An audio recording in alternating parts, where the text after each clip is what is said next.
everyone. It's time to start our next online wave. My name is Ineke Hurkmans. I'm one of the founders of the Female Wave of Change. We're having the next, well, I think it's the 5th or the 6th online wave already. And just some important facts for tonight. During the webinar, all microphones will be muted. Please use the chat box for your questions and everything that you want to know about Ineke and about her journey that she has been taking. You can use your camera, you don't have to, but for those who don't want to be have their face online, the online wave will be recorded and will be placed on YouTube after today. So make sure that if you don't want your video online, then please don't use your camera. Okay, well, very welcome everyone. There's so many things going on right now, and the Female Wave of Change. Well, we only started a couple of months ago, and there's so much going on. And we want to start this evening or today, because I know there's people who are, for you it's morning or afternoon. Want to share a little bit about the Female Wave of Change and why we started this platform, and especially our why. There's so much going on right now in the world. It's a world of change, a lot of transitions. There's all these technology advancements.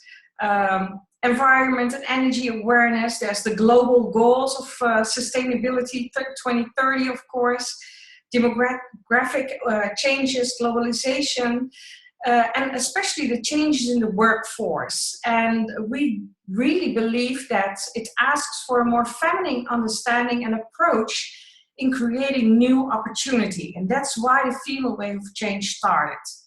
We really do believe that we really need creative, innovative, critical, independent women with the ability to connect, to build a new future. Women who dare to be different and are willing to be the change.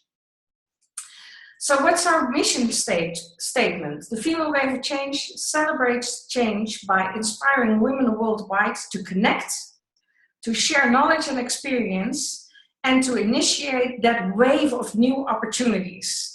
So we really want to have our focus into the future and what can we create together to build that new world and to build all those new opportunities.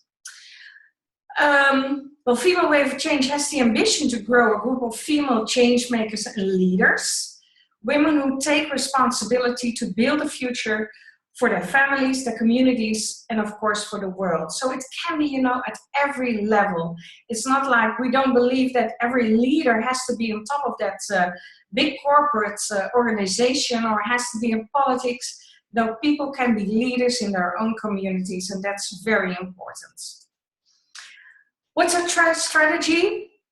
Female Wave of Change offers women of all walks of life a global platform where awareness is created that women are responsible for their own future and they are inspired to take action and make change happen together. And that's really what we love. The Female Wave of Change has been growing, and of course we thought that at first it would be a very local thing, that it happened so fast and so many women from all over the world connecting. It has to be that international community, and we can make change happen together. So, main focus: connecting, building bridges, sharing knowledge and experience, and building, initiate, create those new opportunities. Now, so what have we been doing for the last couple of months? We have been connecting, building our network on Facebook, LinkedIn, Twitter, Instagram, YouTube. If you haven't found us yet, please find us on Facebook, find us on LinkedIn. We want to share our knowledge, but we want also to know about you and what your plans are and how you look into the future and what you want to make happen.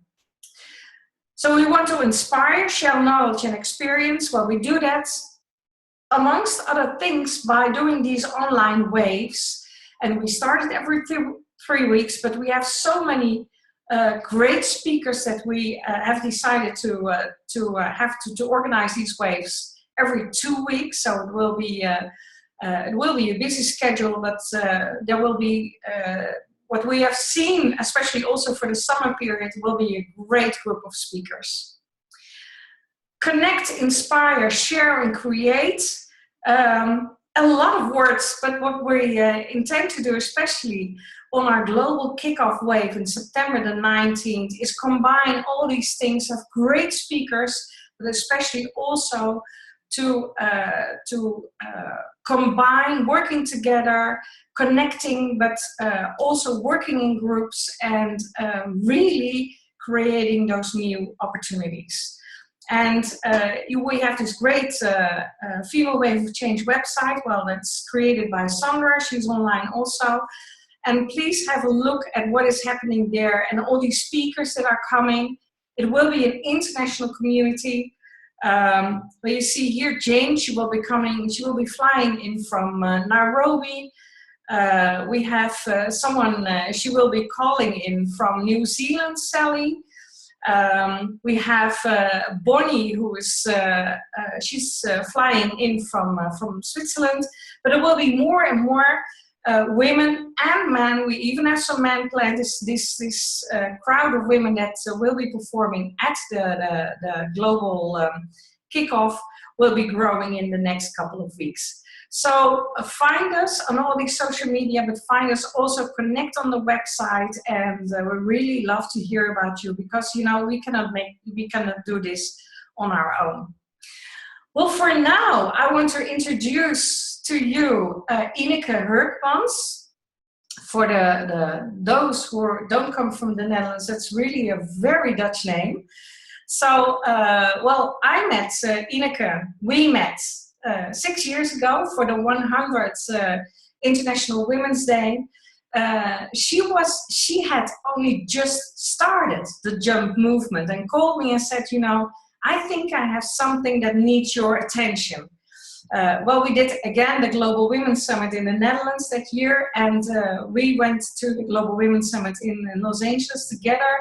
You were on stage there, so that all happened in 1 year, 6 years ago. So we're very excited to have you here in this online wave, and we love to hear your story and how you have been able to reach out to so many people worldwide in such a very short period of time.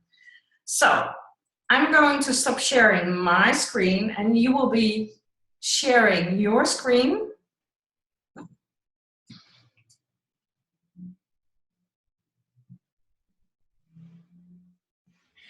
So can everybody see me now, or?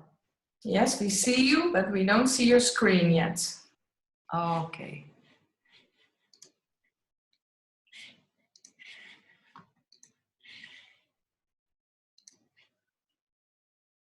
This is the screen? Yes. Okay, perfect. And how do I put myself in the big screen? Can I alternate that, or? We can still see you as one of the thumbnails. Good. Yeah.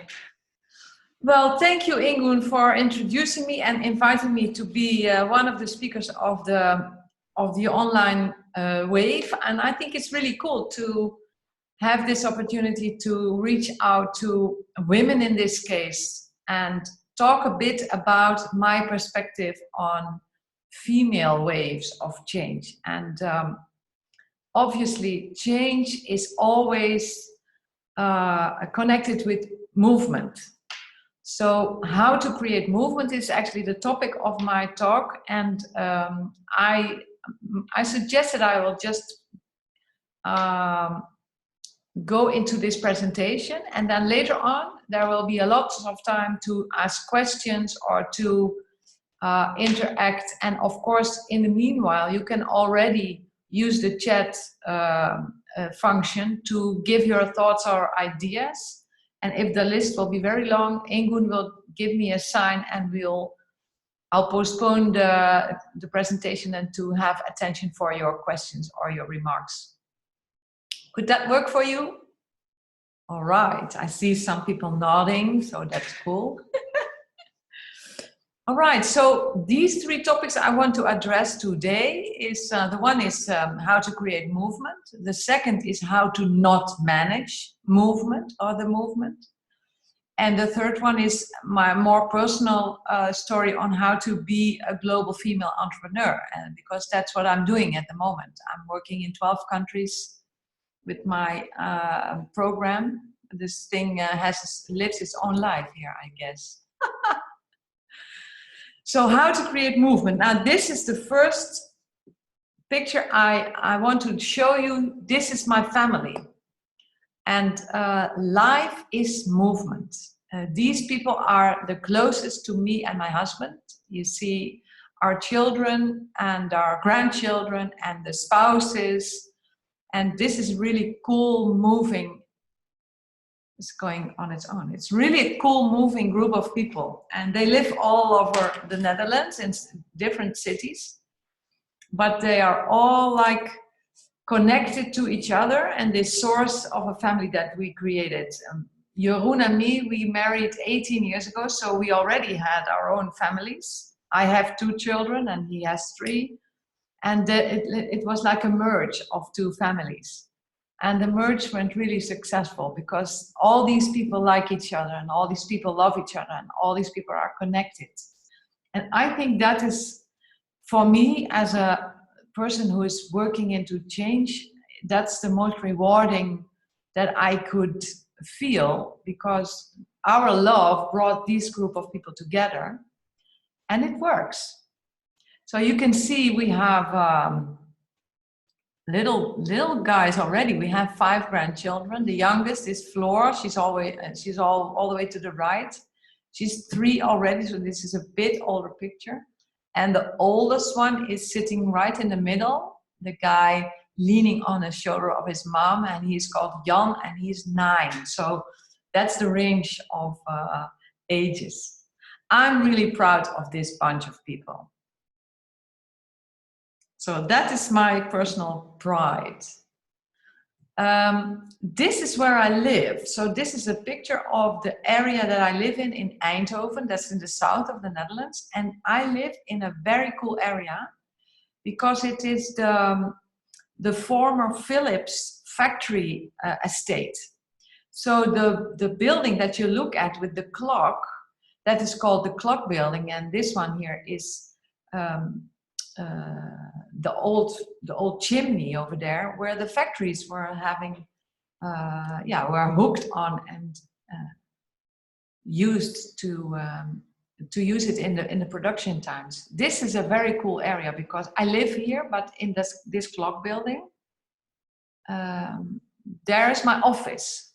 So actually I'm living opposite of my office. This square that you see here downstairs, that is, I cross that in the morning and then I just walk into my office, which is really interesting. Now this area is like reconstructed into a high level living, working and recreational area.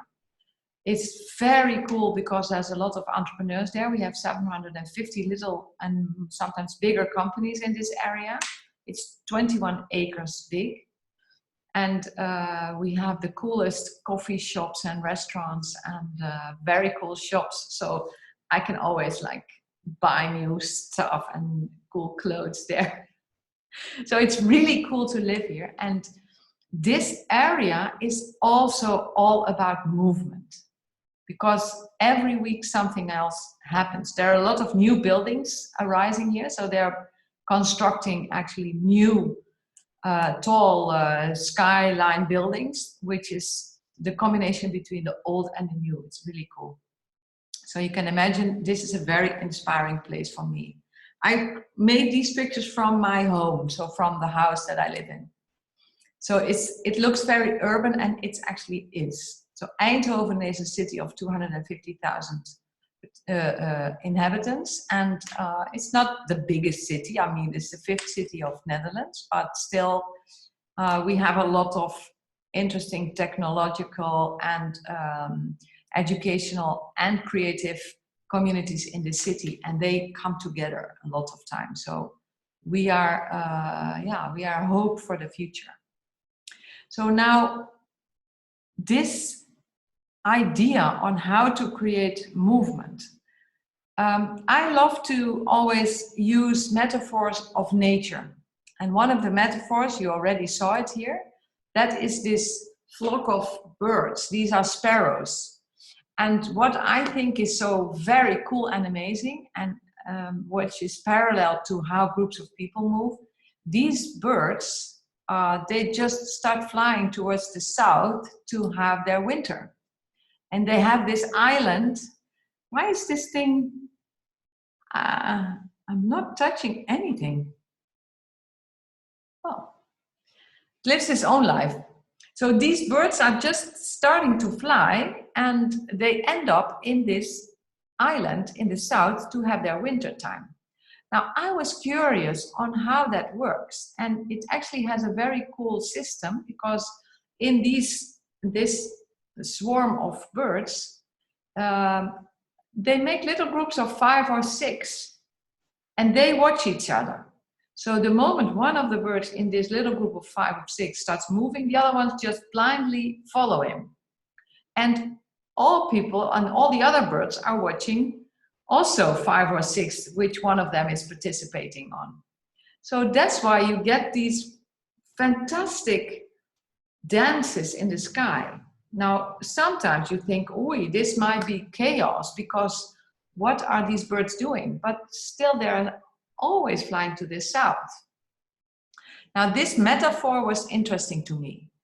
I'm a consultant for 17 years already, and I've been working in change processes in organizations in the field of cultural change. And cultural change to me is, how does a group of people behave in relation to a mission or a vision that this company has.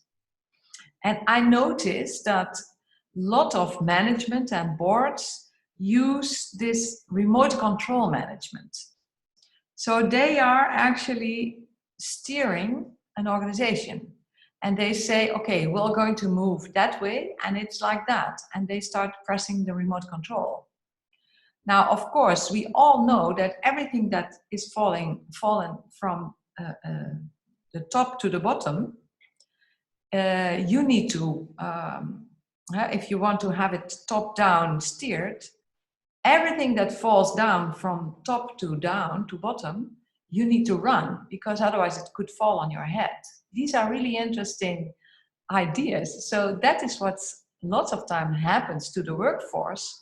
When something falls down from top, they just, oh, my machine is making some noise. People in the workforce just start running, or figuratively, they start running. And they get resistant because they think they need to change in a way that the board or management wants. So in my work as a consultant, I have been working with a lot of resisting co-workers. And I thought, that is very interesting, because growing is natural. You cannot not grow. Everybody needs to and wants to and grows and moves from inside out. But the moment there's this remote control button being pressed, this spontaneous and natural need to grow pauses. I thought that was interesting. So looking at the birds again, I thought, there's no board or management in this flock of birds. They just start, they have this intuitive need to go to the south because it's going to be cold here, and then they just start moving. And then the whole bunch is following. Now, I thought that might be interesting to look at. And the sustainable effects of my interventions that I had as a consultant I thought they weren't sustainable enough. So I decided at the end of 2010, let's just quit this way of working, and I need to create a method which is available for people to do themselves. Now that is what Jump Movement became. The method is very simple. It's a 7-step program. It's a conversation method. And people have the script in front of them. Someone reads the steps. And you just follow along in a group and you answer the questions, because it's 7 questions. And by doing that, you automatically bring yourself into this curve of learning and deciding. It's like magic. Now, I created that method, but I was really insecure in the beginning because I thought, oh, it's too simple. Of course, as a consultant, I have been using a lot of complicated, very good-looking structures and methods and theories and bringing them all to these companies and explaining blah, blah, blah. And there I came with this 1-pager of a script. I thought, well, nobody is going to buy this because it's too simple. It's not important enough. It's not good enough. So I was really insecure. And in that time, 2011, I decided, let's give it a try and experiment. And I will ask women to help me in the experiment because I felt more safe with women than with men. Of course, that changed over time, but still in the beginning, I called 5 of my best friends and I said, I have this method. I'm really insecure about it. I think it's cool, but would you want to be my testing group? They said, sure, of course. So we sat down, the 6 of us. I was the one reading the steps, but also participating, because that's one of the things that's particularly in Jump. Everybody participates. We have no coaches or trainers or whatever attending. And we followed this process that I wrote down, but I hadn't experienced it myself yet. Now, the magic really happened because all 6 of us, we were like blown away by the effect of these 7 steps. Me too. And I was like, oh my gosh, what did I create? What is this?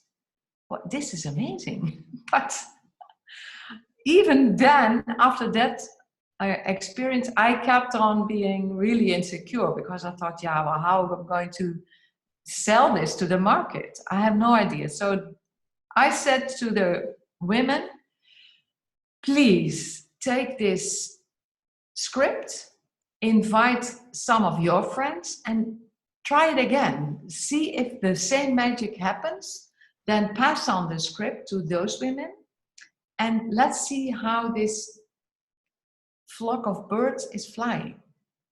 Now, what happened was that in 4 months, we had 1,000 participants. There was this birds, and they were all flying towards bringing themselves into movement. And I didn't see all those women. They were just doing it themselves. Now that was one of my goals, to look at if this is a self-organizing system and if it could be empowering enough for women and participants to find their own question. And to keep it really simple, made it available for lots of people. So at that point, my insecurity was, well, not almost gone, but still it was diminished a lot. And I started to create the business and looking at how could I create this movement further than Eindhoven, the Netherlands. Let's see what would happen. And I just followed the flow of this flock of birds.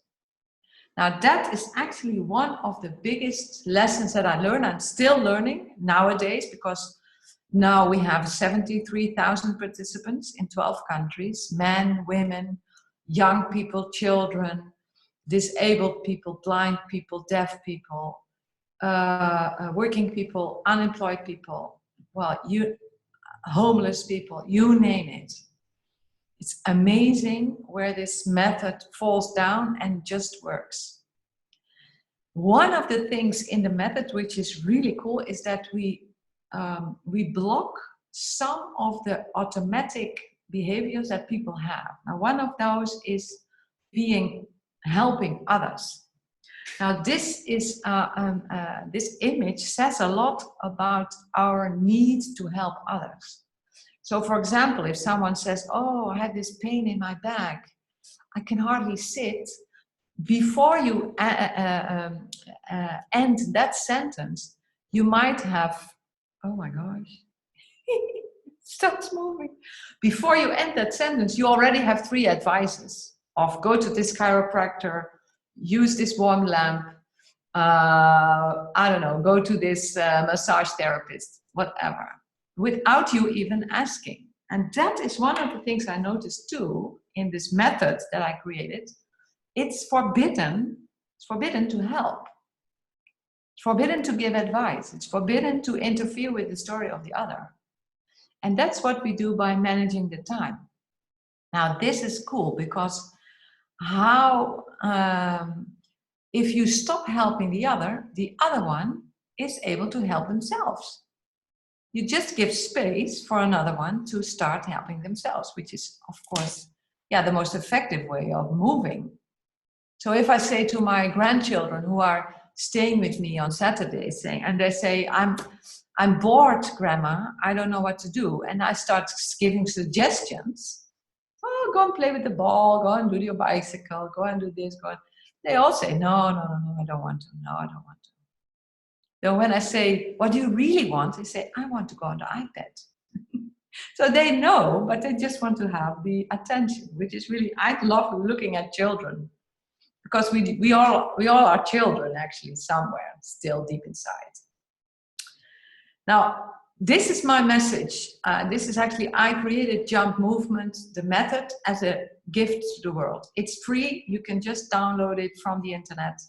It's on our website, jumpmovement.com, and you can just try it out. Now, the magic that happens there, that a lot of people who download the script, they call me and they say, how do I do this?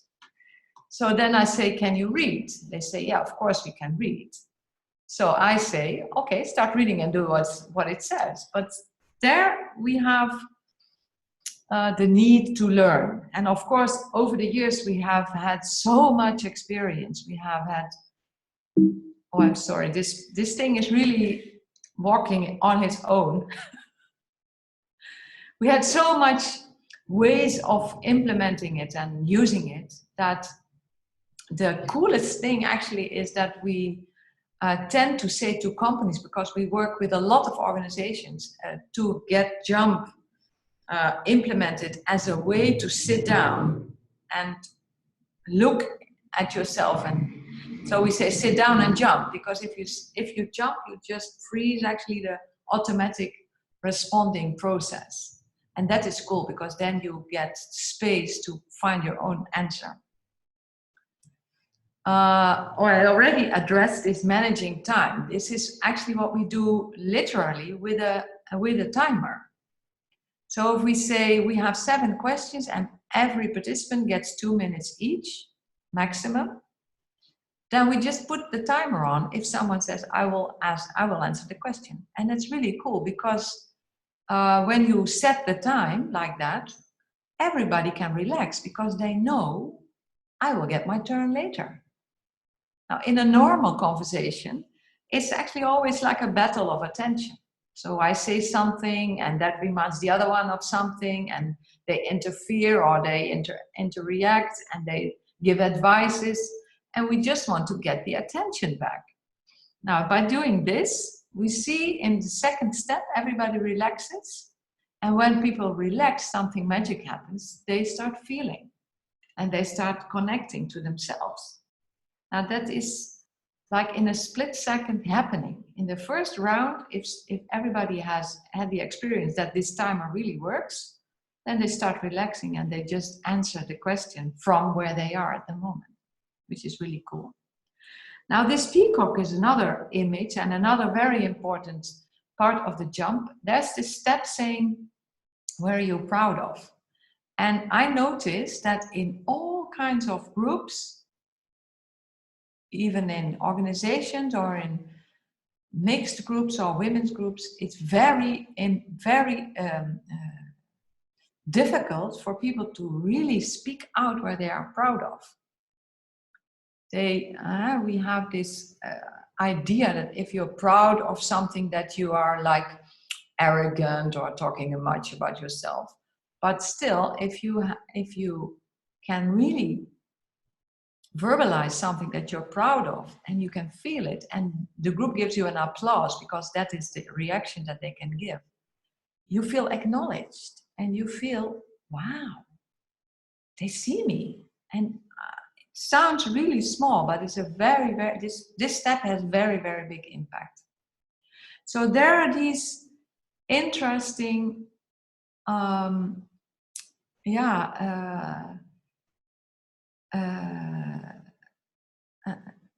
angles that I look at, and I implement it in the jump. And I hardly talk about jump. That is something really cool too, because if you, like, I always compare it with like tomato soup. Like when you have this recipe of tomato soup, you can read the recipe, but you're not actually sure how it tastes. You only know how it tastes when you cook it and eat it. This is the same with jump. People who have done several jumps, and I ask them, how would you explain this to a new group? They say it's difficult, can hardly explain it. And maybe Ingun and Sandra can confirm that, because they both have had experiences with jump. And I'm sure that both of you also have difficulty explaining what is it. So that's why I often refer to it as tomato soup. And then, of course, this big question marks arises in the eyes of the people who I'm talking to. So then I say, okay, let's just do it. And then we have a lot of fun. I don't know if the other people in the room have had experiences with jump. I love to know that. So maybe if you could send a chat to react on that and reflect on that, I could. I'm curious if people have never done it before or did. Choices, that is one of the, that's a difficult thing in our minds. So if I would say, what would be your choice of what would you like to do or stop doing at this moment, it would be very difficult for you and me to reflect on that. But the moment we bring you with coming from being proud to looking at who you are now, looking at the first idea of direction, up to the point where you say, okay, then this is my choice. It's very automatic and very simple. So the result of a jump is always that you make a choice, that you decide on something that you want to do or stop doing. And another thing which is really cool is that it's all about gratitude in the end.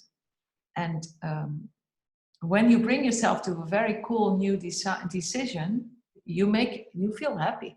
And to share that happiness is also very cool in a group. Now, how did I create this movement? Because 73,000 people in about 12 countries, I think it would take a lot of time if I had to do it myself. So I created actually all those little swarms. And I have learned that how to not manage the movement is a key to the success of this movement. Because the moment I'm interfering with the movement, people stop moving. I've tried that. So the moment that I say I'm managing the movement in Kenya, or the movement in Czech Republic, or the movement in the USA, they stop. That was actually so much fun looking at that. So then I decided, okay, let's take a step back, because people always look at the founder of a movement or an organization to look at them and say, okay, am I doing it right?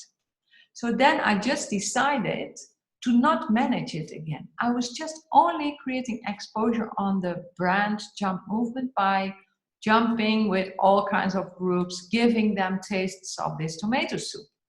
That's actually what I'm doing. Just giving tomato soup. And what happens is that the space that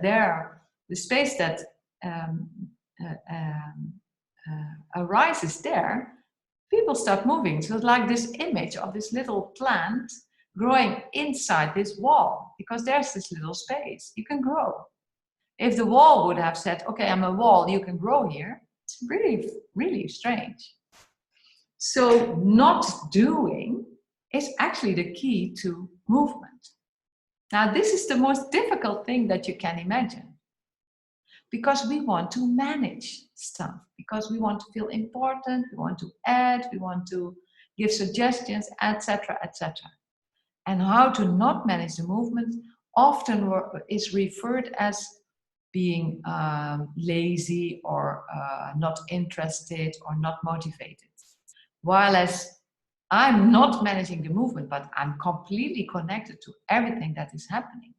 I'm just looking at it as being a grandmother, enjoying the growth of their grandchildren.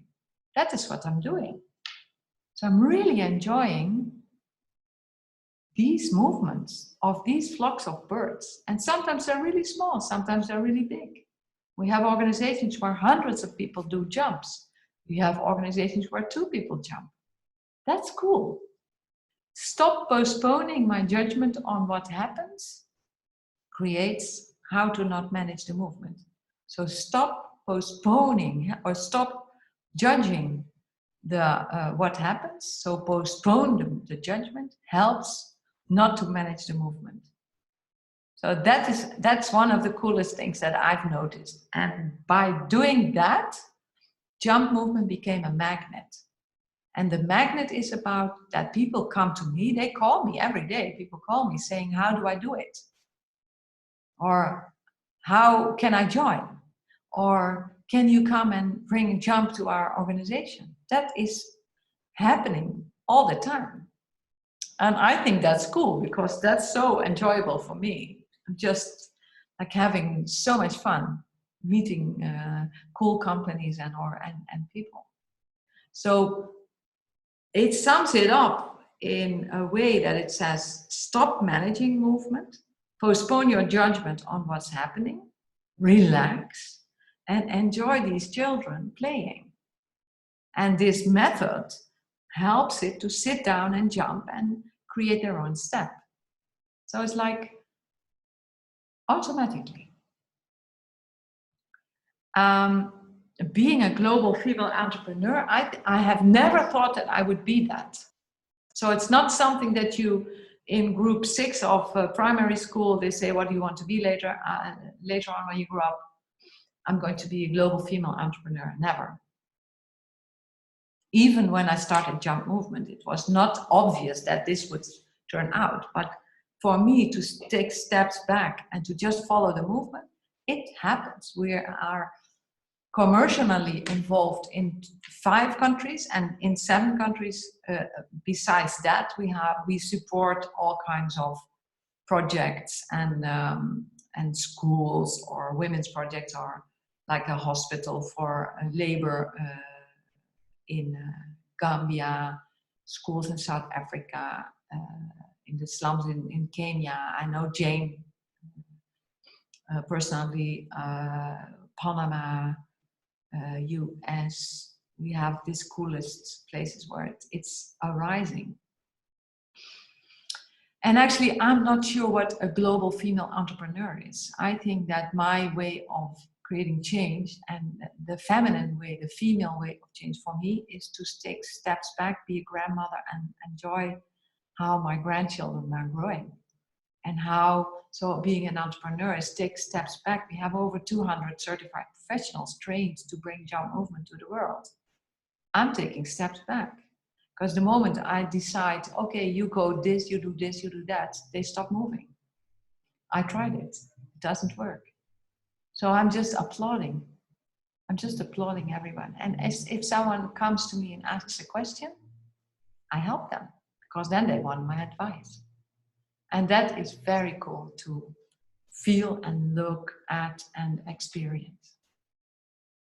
So this is, it's all about love. That's it. Love or fear. There's only 2 opportunities or 2 possibilities. I choose love. Now, are there any questions or reactions? Because I'm curious on reactions or thoughts that come up, or who of you did what can I do now, Ingun? Because my Well, first of all, I want you to stop sharing your screen because then we have everyone on the. Yes. Yeah.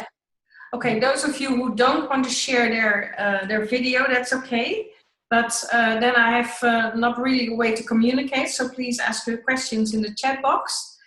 Well, let me start first.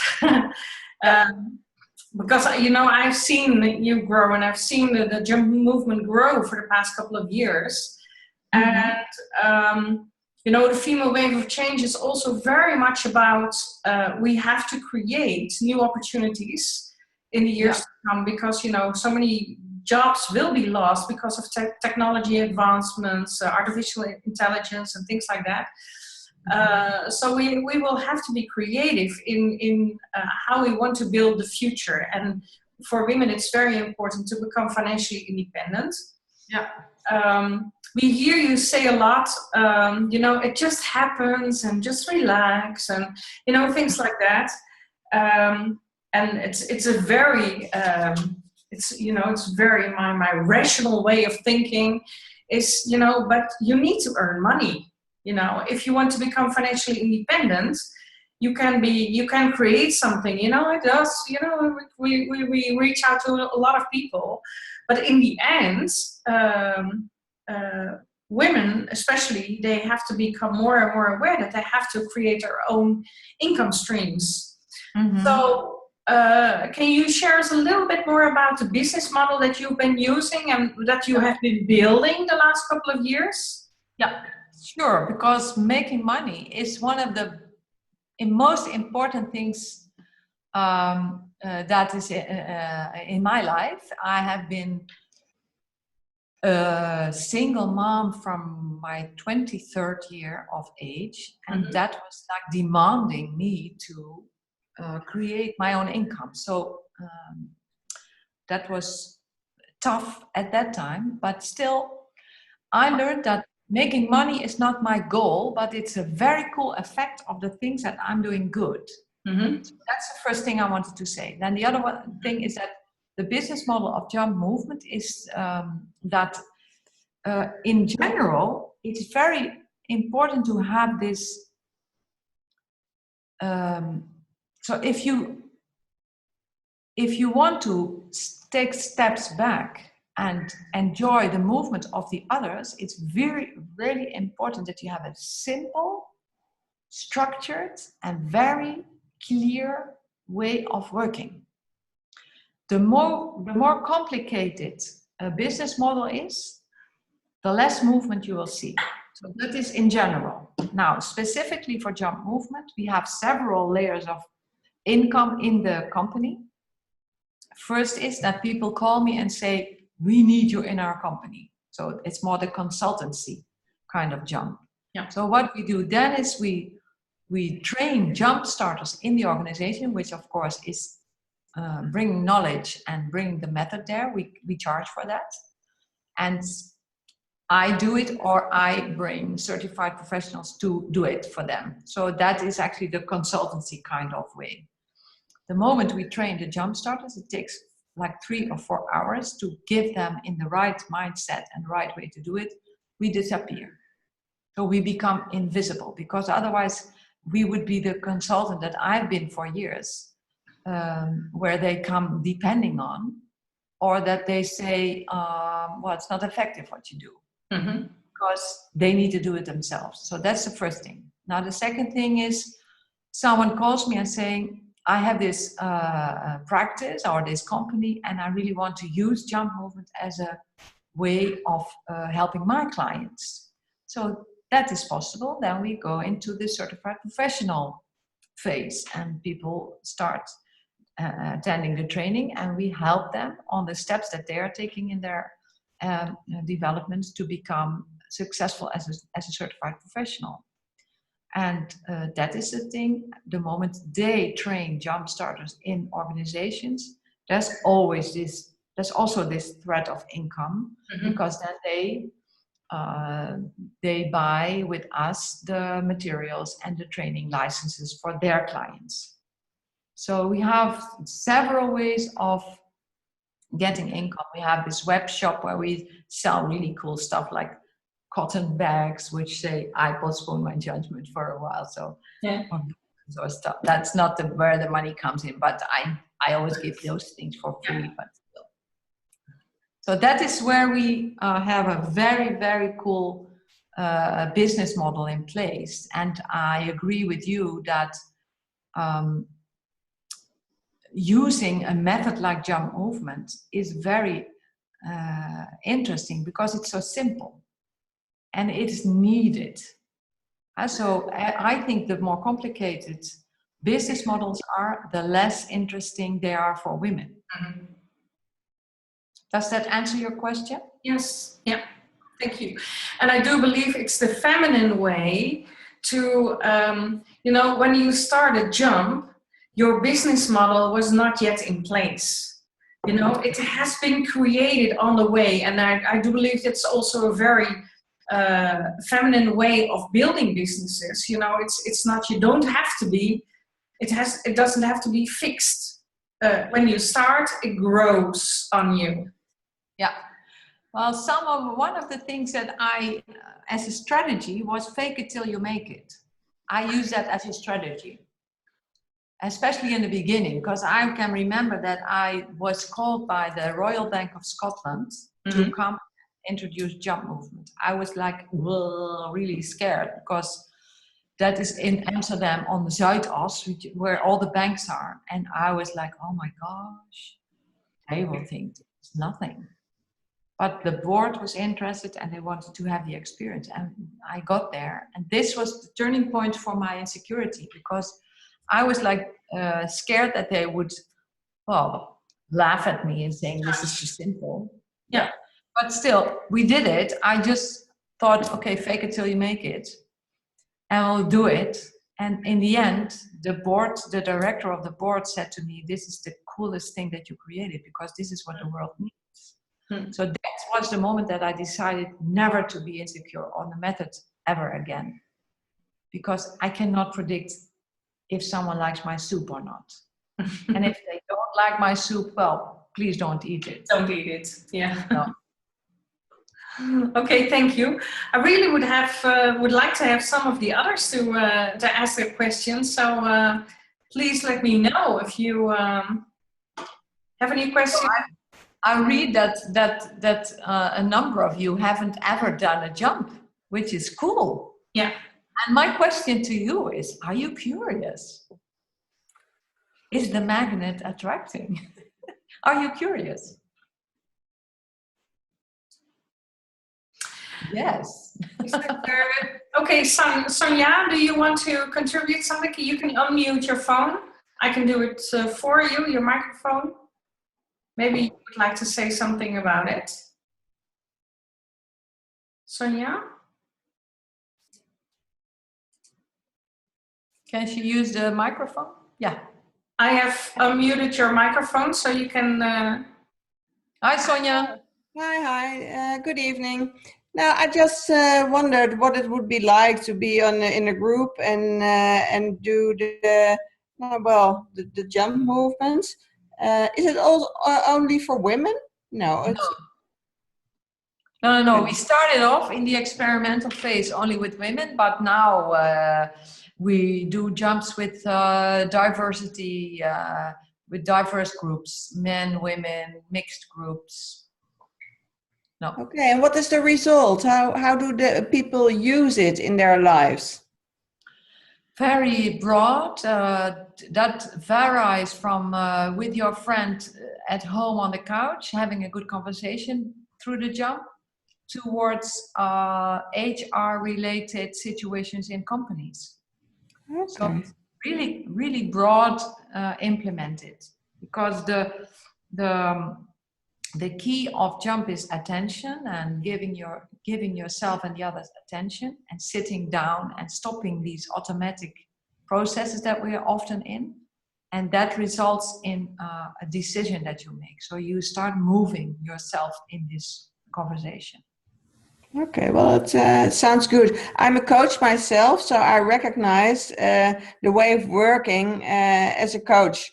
and you don't give your opinion, or you don't give advice to your coachee. You just ask some questions, and why people do things, and how they would like to do it, and how they want to do it is not my way of living, maybe, but it's not important. So can you is there can you compare with that, or is it good? A bit, because the jump 7 steps are always the same. So we know we are never going to be creative on new questions. We just all the time ask the same 7 steps. But we can frame the jump conversation towards the direction that you want to move in towards. So like the birds fly into this island in the south, that's where they want to move into, in that direction. And so you can just like say, let's do the jump on losing weight, or let's do the jump on my career, or let's do the jump on my relationship. And then you ask the same questions over and over again, or that's in that case, okay, let's take step 2, where are you proud of in relation to your career? Mm-hmm. And the other thing is that you, as being the coach, are not answering your own questions. So for example, you ask your client, how do you feel? And he or she responds to that. Most of the time, coaches don't respond to the same question. In the jump, everybody responds. So there's 100% equality. Okay. Oh, thank you. It's really a great way. I don't know, Samra is online, and Samra, I think she has experienced several jumps. So maybe she would like to share a little bit of her experience. I can remember that I did the first online jump with Ineke. Can you remember? Yes, that's the first online jump we did. The first online jump, yes, because I was curious about the method. Of course, I heard through the Global Women's Summit and the International Women's that we did 6 years ago. I also worked with Women Inc., and they incorporated part of the jump method. So I worked in it in several ways. And what you're saying is that it comes back to the same questions every time again. Yeah. And especially because you're answering it yourself as well, is you are more part of the whole process than when you're, like what Sonja is telling, when you're a coach and a coachee, there's a distance. Now there's no distance. You're just part of it. And I think that is, there's a total different experience compared to being a coach and a coachee. Yeah, because you're a coach too. So you can compare that. Very good, huh? Yeah. Mm-hmm. Yeah. So I thought, it's nice. It's a nice way of breaking and taking boundaries away. Mm. When I was coaching a lot in my time as a consultant, I to be honest, really honest, I sometimes manipulated my client to get them where I wanted them. Mm-hmm. And that, I think every coach does. Yeah, but I cannot speak for others, but that was something that I revealed to myself, and I thought that's not integral. That's actually not for the result that I think is the best. I will, because coaches are sometimes vulnerable and maybe confused about his choices, and then it's easy. You can move them in a certain way, and with jump, it's not possible. No, not at all. It's just the same question for everyone, including yourself. So if you try to steer it in a certain direction, you have to answer to yourself as well. Yeah. Okay, I have a question from Maaike. And Maaike, she's one of our wave makers, the female wave of change wave makers. And she's very much focused on the millennial group, so the younger generation. And she says, how do millennials and young people react to jump? And do you have relevant experience with them to share?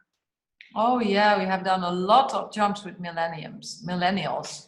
And the coolest thing to me is that the moment I'm sitting down with this group of people in that age or age frame, I feel younger and they feel that I'm not old.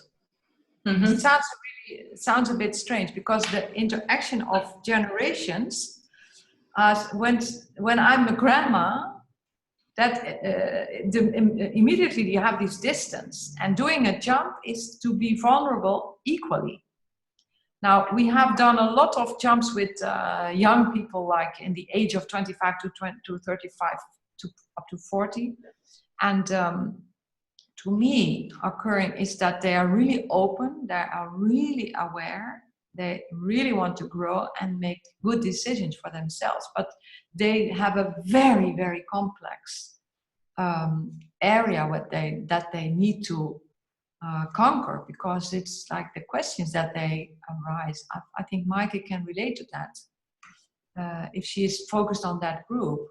And the moment that they can sit down and share a little bit of their maybe confusion or a little bit of their mixed up feelings, it goes like wild. It goes so fast. And that is always, I love to work with millennials. I love it because they are so open. Of course, we have had teenagers and like people in their late teenage time, like 17, 18, 19. There we have also guys who resist. They say, this is stupid. And of course, that is also okay. I mean, that belongs to that period of age. So, yeah, the millennials are really open to do this. We have done with like Fontis school, the colleges, different kinds of student groups on different kinds of topics, and just that image of sit down and jump, that is really cool for this group. Does that answer your question, Maaike? And I see Sonja left us. Yeah, she left us. Yeah, I do believe I totally agree on that. It's not age related, and I like the way you say you can sit down and do a jump. You know, a lot of people think they actually have to jump. Yeah, that is always you're physically active. You don't. You know, you can sit down and do a jump. And you know, that jump is that next step forward, and everyone on whatever area they can take that next step forward, and that's really what it's all about. It's a couple of minutes to 9, so I don't see any new questions. So yeah, there's one that Monique asked. Can you use it for every item? Okay. Yeah, you can. We jumped towards the most crazy items. So yeah, you can. Yeah. And it's just what you bring. And, you know, especially in the first couple of years of the first year, I've seen you busy. And, we've met in several jump groups, and you were there again and again. And especially the first year, you were doing maybe 3 jumps a day. Oh, yes. Yeah. And then you still have to think of, okay, what is this? This one of a very personal thing in your family, and the other one was very work related, and the other one was, there's so many things, and it's true, you can just create that thing that you really want to take that next step, and that's very good. And especially, I think now more and more in this world of transition, we need to take next steps again and again and again and again. So it's very good to sit down and jump once in a while. Yeah. We have been talking about doing a jump, and I saw that there are at least 3 people in this group. And, you know, there were a lot more participants who registered.